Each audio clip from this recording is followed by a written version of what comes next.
सात संगत जी, राधा स्वामी। सात संगत जी, आज की साखी का नाम है फौजी अफसर के कर्म। जब बड़े महाराज जी रावलपिंडी में थे तो वहां उनके एक दोस्त ने ये वाकया सुनाया। एक फौजी अफसर रिसाले में नौकर था। पठानों ने काबुल की ओर कुछ फसाद किया, जिसे रोकने के लिए एक दस्ते को हुक्म दिया गया जिसमें वह सिपाही था। जब वह वहां गया तो दोनों तरफ से गोलियां चल रही थी। उस सिपाही की गोली मुंह जोर हो गई। उसने बहुत रोका, लेकिन गोली जबरदस्ती उसको दुश्मन की फौज में ले गई। पठानों ने 5-6 गोलियां गोली को मार दी, 5-6 गोलियां फौजी अफसर को मार दी। दोनों मर गए।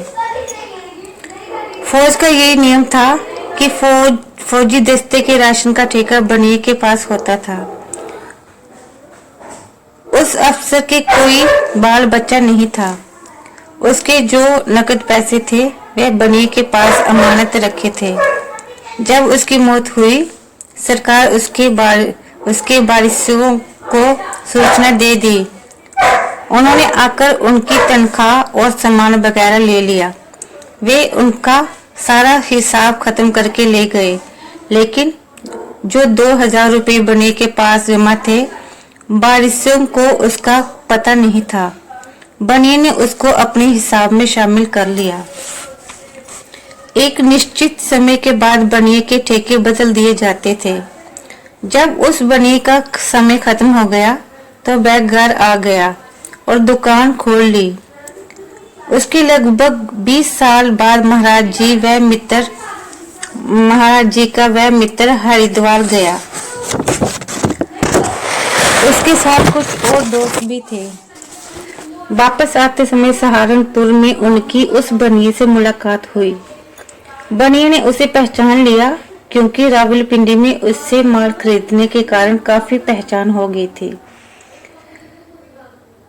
बनिए ने रात ठहरने के लिए मजबूर किया कि एक तो उनकी रात आराम से बीत जाएगी, दूसरे बनिए उनको सहारनपुर की सैर करवा देगा।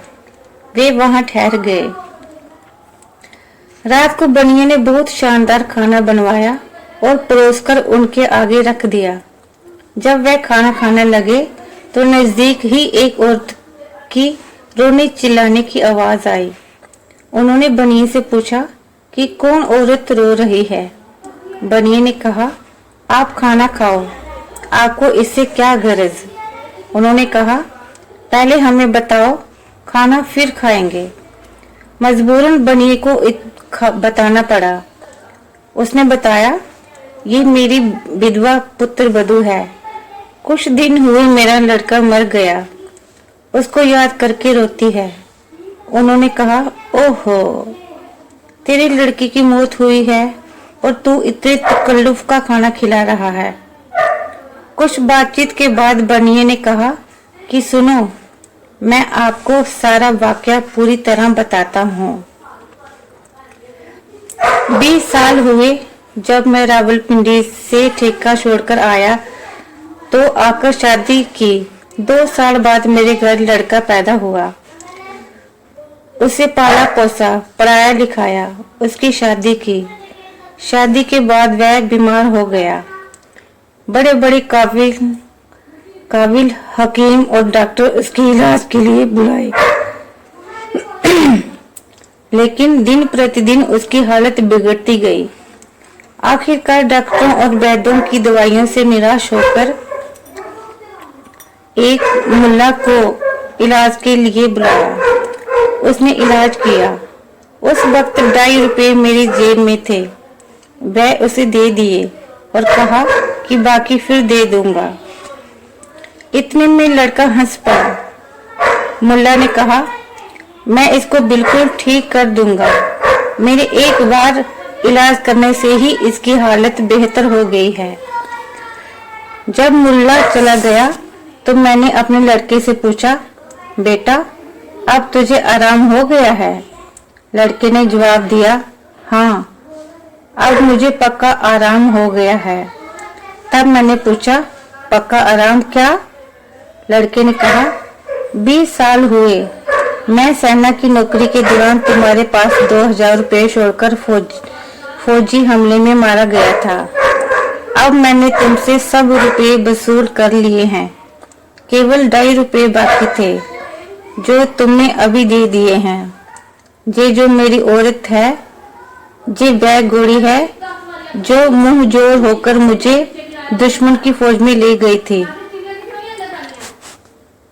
इसने जो मुझे मरवाया था, इसके बदले में इसको सारी उम्र के लिए ये विधवा छोड़कर जा रहा हूँ। जी वृत्तांत सुनकर बनिया ने कहा, अब मर गया फौजी, रोती है घोड़ी। मैं किसको रोऊं? रोऊं घोड़ी को कि फौजी को? मैं क्यों रोऊं? आप अपना खाना खाओ। साथ संगत जी, जी कुटुंब, परिवार, रिश्तेदार कर्मों के अनुसार इकट्ठे होते हैं। जो जो कर्मों का हिसाब खत्म होता जाता है, त्यों त्यों संबंध टूटते जाते हैं और हम सब बिछुड़ते जाते हैं।